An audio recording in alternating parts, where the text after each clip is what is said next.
Leonard. Yes, sir. So Leonard, you're charged with driving while intoxicated, second offense. You were facing up to a year in jail and or a $4,000 fine. We're going to do probable cause. You have the right to remain silent. Anything you say can and will be used against you. You have the right to have an attorney present. If you cannot afford one, one will be appointed to you, sir. Judge, on 4/12/2023, officers were dispatched. Hey, yo, hey. Another story about that right here. On 4/12/2023, officers were dispatched to a crash involving a bus and a car at the 1700 block of Travis Street. Officers made contact with the defendant who was slumped over in the driver's seat of the car.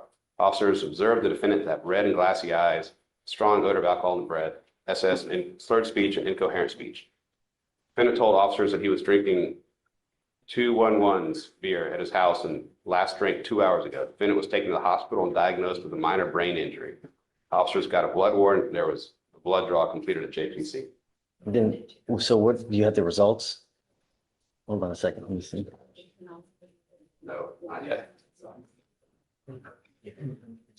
No, Judge, we don't have any blood results I see yet. it. For some reason, there haven't been any to-dos done on the case. I'll submit them immediately. That's. Well, it looks like it's because it was a 2B, that's why. So it's from April of 2023. Looks like there was a blood of a 0.198. Okay, Mr. Leonard, I'm going to find that there's probable cause to go forward with your case. I'm ordering you as a condition of your bond not to consume alcohol, illegal drugs, or unprescribed controlled medication. I'm going to randomly test you. Because it's a second offense, I'm now ordering you as a condition of your bond not to drive any vehicle that doesn't have an ignition interlock on it. Yes, sir. Miss, can you run his license, see if he has a valid Texas driver license, please? Do you have the ability to hire a lawyer, sir? How much time can I pass this? Because I'm in the process of getting my ID and everything, because when I got locked up, I didn't have my wallet. They threw it away or something. Would you like a lawyer, sir? I can give you a lawyer today. Okay? So understand something, Mr. Leonard. I don't want you drinking. I don't want you using illegal drugs. I'm going to randomly test you. And you're going to have, do you show a Texas driver license? It's all good. Okay. All right, sir. So what I'm going to have you do now is I'm going to have you sign a bunch of paperwork with Victoria, Fleischer, and then I'll have you meet with the lawyer here momentarily. Okay? Yes, sir. Please. All right. Good morning, Mr. Hunter. We're bringing you back because you now have a new fugitive case and you have a new lawyer. What would you like? No, we're seeking fugitive bonds on these matters. The new matter, to the best of my knowledge, this from North Carolina, is basically the same complainants of the Houston case. Same folks. I think their surname is Beaker. Audience, notice what's happening here. 3 different states, 3 similar charges, and a judge who's clearly out of patience. This is where bond decisions get really unpredictable. What do you think? Should multiple out-of-state cases automatically kill someone's chance at bond? I think a $30,000 bond has been set in the case here in Harris County. We would respectfully request bonds in the amount of $20,000 on the 3 fugitive warrants. And let my client sort things out with those other jurisdictions as well as ours. Your Honor, because of the fact that he has now 3 fugitive cases in our court, 2 out of Knox County, Tennessee, and now a new one out of North Carolina County, we'd be asking for no bond. I told him beforehand, we've visited this issue before, and I told him the last time that he was here that I wasn't going to give him one. He just got way too much baggage. And it's all the same thing where it's a theft from an elderly, and we have the same thing that's occurring over and over and over. You know, and it scares me that if we let him out, is he going to pick up a 5th case, you know? Or it's so much baggage. He scares me, you know? And he does have, he's kind of been a resident of this area, you know, for 25 years. So I get it, but he's got a lot. He's hopscotching with the states as far as criminality, right? He's got 2 cases in North Carolina, or 2 in Tennessee, 1 in North Carolina. Now he has 1 here. He's got in 3 different states, he's got charges. It's too much. And I think that because of that, he's a big flight risk, and I don't want to lose him. You know, and he knows this because I've told him this before. You're not the first person that has approached on me with this, you understand, Your know? Honor. So, yeah, it's just, you got to understand that there's a lot that comes with this, right? If it was 1, perhaps, right? But you've got 3 in 3 different states. It's way too much. You know, at some point, it's got to stop. Now's that time. So, the idea is that has he made bond? He hasn't made bond on the cases upstairs, right? So because you have not made bond, the 14 days here that would normally kick in is told if and until that hold upstairs is released. So if you're able to make bond on that theft case upstairs, that would kick in the 14 days for those states to come get you. And then they would have to battle it out as to who comes and whatnot, and, you know, so I guess just let me know what you guys want to do. The felony court is set for March 11th. Typically what we do is we just set it the day after. And I'm sorry, Mr. You know, but it's just too much. Your Honor, I do also want to add, he hasn't waived on this new North Carolina case, so he wants to start that clock today.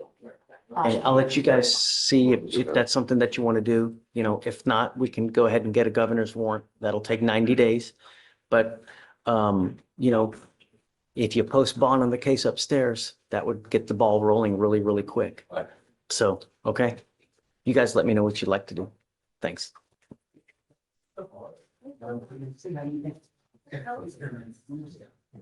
Hi. Hey, happy Friday, man. Happy Friday. We are here. Who do we have here? We have Herman Riley, Judge, R-I-L-E-Y. Morning, Mr. Riley. Requesting bond. Okay, Mr. Riley, I've never met you before. I don't know you. I got to get to know you in the short time that we have here to see who are you? Are you a danger to our community? Well, everybody tells me that, right? Hold on. I know that you have a statement that you want to say, but what really matters is the paper, because that really tells me who you are. I get people that try to sell me the sun, moon, stars, everything here, but that really tells me who you are. So, Dave, let's get to know Mr. Riley. Your Honor, he's wanted out of Louisiana for domestic battery involving child endangerment and theft, but that theft is a misdemeanor, so he's only being extradited on the domestic. It was where he is alleged to have bitten his live-in girlfriend in front of a shared child and a second child, a 4-year-old and a 7-year-old. The warrant was issued on May of last year, so we're getting close to a year, Judge, for the So he's done. This is a pivotal moment. The judge is weighing public safety against the defendant's personal hardships. When kids are involved and the warrant is nearly a year old, judges usually lean toward caution. Would you set a higher bond here or give him a chance to self-surrender? On the lam, you're saying, for a year? Well, I don't believe it's an FTA. I believe it's a 2B warrant. What's it to be? Okay. I don't show any other history, and so state just requests that a sufficient bail be set, but I don't know of his ability to. So you're okay with the bond? I'm okay with a bond. I'm not okay with a low bond. Judge, my client has requested that he address the court. Yeah, I know. So let's not talk about the case, because you have the right to remain silent. Anything you say can and will be used against you. You got to understand that I have a ton of prosecutors here. Whatever you say, they're going to sit there, type it down. It's very possible it may get back to the prosecutors in Louisiana somehow. So don't talk about the case. Myself. My only concern is, you know, if I set you a bond, number one, are you going to be a danger to our community? Number two, are you going to go back to Louisiana? Those are the main and primary concerns. That's what I want to assure you of. Okay, right now I'm working. You know, if I stay here 14 days, I may lose my job. I pay on child support and everything. I talked to the bondsman in New Orleans already. You know what I'm saying? So as soon as I go up there, he gonna walk me out. You know what I'm saying? I'm gonna take care of the bonding and everything. But I just want to let you. It's set there. I'm checking that right now, Judge. No, there's no bond set, which means they'll set one as he self-surrenders, but I don't know what they would set it at. So typically the way it works is if we set you a bond, give you 14 days from the date of your release to go turn yourself into Louisiana. If you fail to go do that, you have to understand that there are serious consequences. I will revoke the bond, set it at 0, and I'm not going to give you another one. I don't care if you're kicking and screaming and Jesus told you to do something. I don't care. We give you one shot to go turn yourself into Louisiana.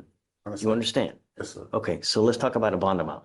Your Honor, due to the offense and the fact that 2 minor children were present and the age of the warrant, is that state requests a bond of $7,500. Judge, we'd request a bond set of 1,000. Big difference. It's pretty big divide, Judge. So the problem is also is that because you're a fugitive, right? You are an inherent flight risk.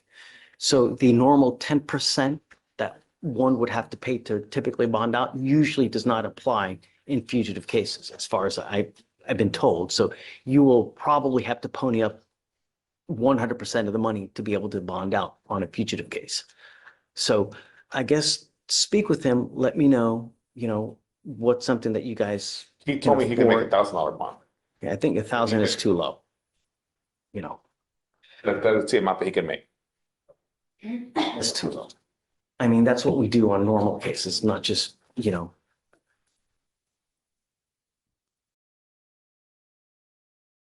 Unless I get new information, Your Honor, just again, due to the age of the warrant and the fact that there were minors present, is unless I get new I information. don't want to keep you, right? But I have to make the bond sufficiently high so that I know that you're going to go back, right? What I'll do is I'll set your bond at $2,500, okay? And then just let me know, what we can do is, has he already waived or no? No, he has not. Have We able to thought- reach out to your folks, your family, to see that's something that whether you guys can make it. And Under 2,500. this is not I'm not going to negotiate with you, dude. This is just that 1,000 on a fugitive case with this type is just too low. And also, just reminding counsel and the court is that even presuming that he's able to make this, because Louisiana has set at no bond for him to return and go back to work, he has to make a secondary bond there. And if this is the maximum he is able to pay, then effectively he'll be held in Louisiana and he won't be able to return. I'll also have to take that into consideration. Judge, my client has chosen to not take the bond into it. If that's okay with court. 2,500, like, Don't argue with it. no, Okay. no, I'm not arguing. I just want Here, look, let's do this. my job and everything. Let's sitting do here this. 14 Let's do days. this. I'll let you guys go back there, talk about what you can make. 1,000 is just too low, but I'm willing to work with you because, really. But you guys, no, let's not do it here. Go back there, talk, I'll stand down, Judge. Christine? Thank you, Judge. Thank you, Dane. So Mr. Schreiber's on bond for a harassment case. He's now picked up a new case. Yes, sir. You now stand charged with the offense of assault of a family member. You are facing up to a year in jail and or a $4,000 fine. We're going to do probable cause. You have the right to remain silent. Anything you say can or will be used against you. You have the right to have an attorney present. If you cannot afford one will be appointed to you, sir.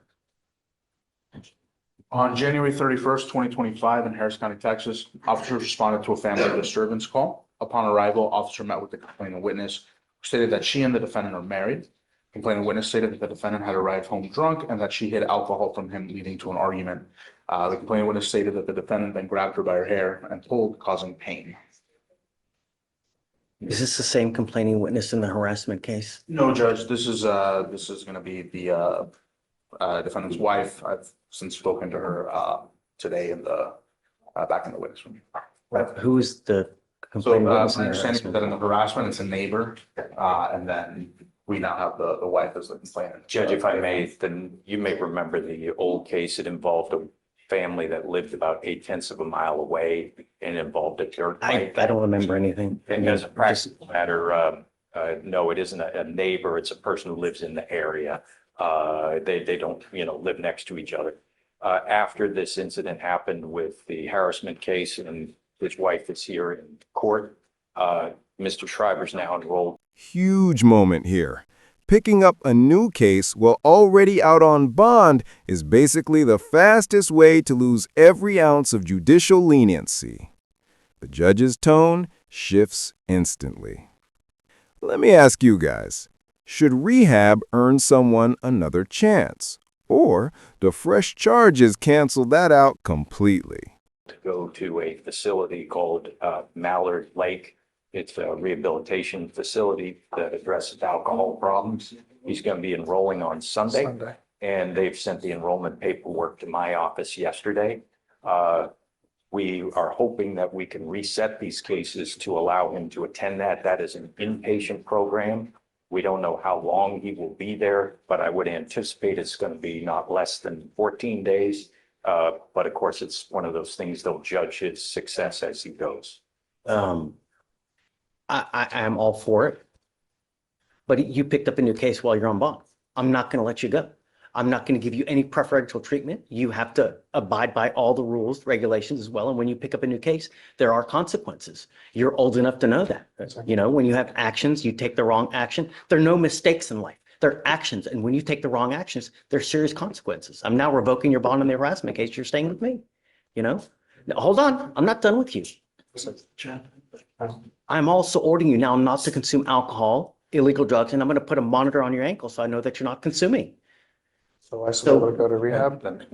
We'll talk about that. We'll work through all the, I guess, all the issues as far as there, but I'm not going to take your word for it that you're not going to consume. I need more concrete evidence. And the way that I do that are with these devices, you know, and you're now with me, absolutely no tolerance. If I find that you're now a further danger to my community, I'm going to go nuts on your bond. Do you understand? So what does wife want? Does she want to continue to have contact with him? She is here to ask that the court modify the conditions of the magistrate order for emergency protection. Since this incident happened, Mr. Shriver's been living in a hotel. They've abided strictly, even with their communication and transportation today, with the no contact. However, she is asking that we remove that restriction and instead go with the no threatening or harassing communication. I've spoken with her and confirmed all of council's represented, and you know, we're not going to be unopposed. We're not going to be opposed to modifying it to no threatening or harassing. So you have an order for protection that's been put in place by the magistrate.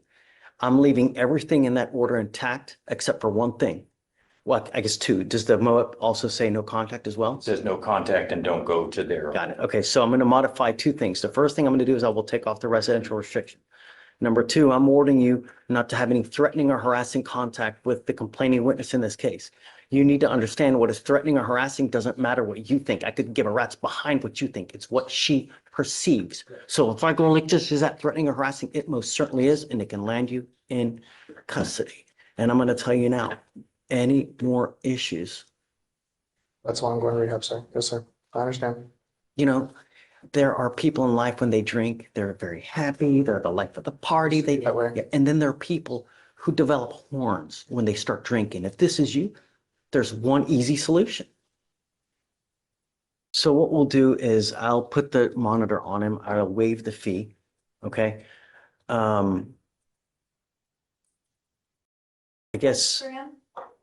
correct. No alcohol, no drugs, random testing, no weapons, no threatening or harassing contact with the complaining witness, the scram monitor, waive the fees. Get with me as far as the facility and what they say about him having the device on and if they're okay with it, if they're not okay with it. If they're not, then we can work something out. But the minute he gets out, the next day he's got to get the monitor on if they have a problem with it. And then you must charge this device every single day. If the battery goes dead, so does your bond. Do you understand? All right, so I'll set the new bond at 5,001 on the harassment case, and then we're done. All right, goes with you. Okay, Mr. Downey, so just We'll get a reset, maybe 45 days out. Should give us enough time. do that. I need proof though. Like, get me proof that he's actually enrolled and how long he's going to be there. On the harassment case, he's going to make bond. They'll give you a 7-day setting on that afterwards. Feel free to get with Victoria so that way you can match up the date after you get the new date, and then I have the paperwork. How do you want me to get that to the court on the, if you want to email it to us, it's okay. email. It's Okay, probably the easiest that we don't have to come in and waste time. no problem. Yeah, Ms. Moya, oh. Do you speak English or do you need, I speak only English. Yes, only English. you speak English? Yeah, only, yes. And you're charged with interference with the duties of a public servant. You're facing up to 6 months in jail and or a $2,000 fine. We are going to do probable cause. You have the right to remain silent. Anything you say can or will be used against you. You have the right to have an attorney present. If you cannot afford one, one will be appointed to you. On January 29th, 2025, an officer was dispatched to a Valero parking lot for a suspicious motor vehicle that may have been stolen. Loss prevention on the motor vehicle came back to the license plate, sorry, on the motor vehicle came back to a white Ford F-150. The vehicle identification number on the vehicle was different than what had returned. The defendant got out of the suspected motor vehicle and the officer was performing a felony stop on the possible stolen vehicle with multiple items in her hand. And the defendant refused to obey commands when told to drop them. The officer stated that he told the defendant to face away from him and walk backwards with his hands up, with her hands up. The defendant refused to obey commands and walked towards the officer with her hands down and facing him. The defendant kept moving back towards the front of, the defendant kept moving hands back towards the front of her body while the officer attempted to put on handcuffs on the defendant. The officer ordered the defendant to walk towards the patrol vehicle, to which the defendant refused and had to be escorted by force. The defendant kept moving her hands away from the officer and he attempted to handcuff her again. The officer had to take the defendant to the ground due to the defendant attempting to free herself. The defendant continued to move around so she could not be handcuffed. She the driver or the passenger? Is there a co-defendant? Did someone else get the UUMV? It does not appear there's any co-defendant. It's a passenger. Stop, ma'am. Don't. All it says is that she got out of the suspect vehicle. Ma'am, I'm gonna find that there's probable cause to go forward with the case. If you do not have a Texas driver license, you are not allowed to drive. Do you understand me, ma'am? Yes, sir. Also, you need liability insurance if you're going to drive. If you don't have either, then you're not allowed to drive. Do you understand? Do you have the ability to hire a lawyer or would you like a court-appointed lawyer, ma'am? Court-appointed lawyer. Okay, I need you to, let me see if I have an application. I need you to fill out an application for me. I'll take a look at it and then we can appoint you someone later today. Do not leave until you sign our bond conditions though, ma'am. Yes, All sir. right? Okay, please. That's it, Judge. Got it. You are Adam Reyes. Mr. Reyes, you're charged with racing on a highway. You're facing up to 6 months in jail and or a $2,000 fine. We're going to do probable cause. You have the right to remain silent. Anything you say can or will be used against you. You have the right to have an attorney present. If you cannot afford one, one will be appointed to you, sir. On January 23rd, 2025, law enforcement officer observed a black Silverado and a white Honda Accord at the 7800 block of State Highway 6 turning left at a high rate of speed. The law enforcement officer made a U-turn at intersection and followed both motor vehicles, having to travel approximately 66 miles an hour in 40-mile-an-hour zone. The officer observed motor vehicles to be side by side with the Honda flashing emergency lights. The law enforcement officer observed Honda turn off the lights. Both motor vehicles began to speed up again while driving side by side, and they ran a red light. The officer attempted to catch up with both motor vehicles, causing the officer to travel approximately 90 miles an hour in 40-mile-per-hour zone. The officer briefly lost sight and re-observed the Silverado as the motor vehicle continued traveling eastbound. Traffic stop was initiated. The officer made contact with defendant, driver, the sole occupant. The defendant stated when asked about high rate of speed, "No, I was on my way home with my friend Adam, and Adam was following me home." Co-defendant arrived claiming he was there to check on the welfare of the defendant. The co-defendant stated, "I was following them home, but I broke off because I wanted to get something to eat." Defendant ID'd with a Texas driver's license. And Mr. Reyes, I'm going to find that there's probable cause to go forward with the case. I'm ordering you as a condition of your bond not to participate in this type of activity again. If I find that you do, I'm going to put you in jail and then I'm going to take your ability to drive away. Do you understand? Can you look to see if he has a valid Texas driver license, please? Yes, Judge, eligible. Do you have the ability to hire a lawyer, Mr. Reyes, or did you want to apply for an appointed lawyer? I'll hire one. Okay. I'm gonna have you sign a receipt, Victoria. I'll have you take a seat in the jury box while we get your bond conditions, while you sign it, and after that, you'll be free to go. Be safe in my city. Do you understand? All right. This way. Mr. Thornton, you're charged with assault of a family member. You're facing up to a year in jail and or a $4,000 fine. We're going to do probable cause. You have the right to remain silent. Anything you say can or will be used against you. You have the right to have an attorney present. If you cannot afford one, one will be appointed to you, sir. There's the complaining witness and the defendant are in a dating relationship.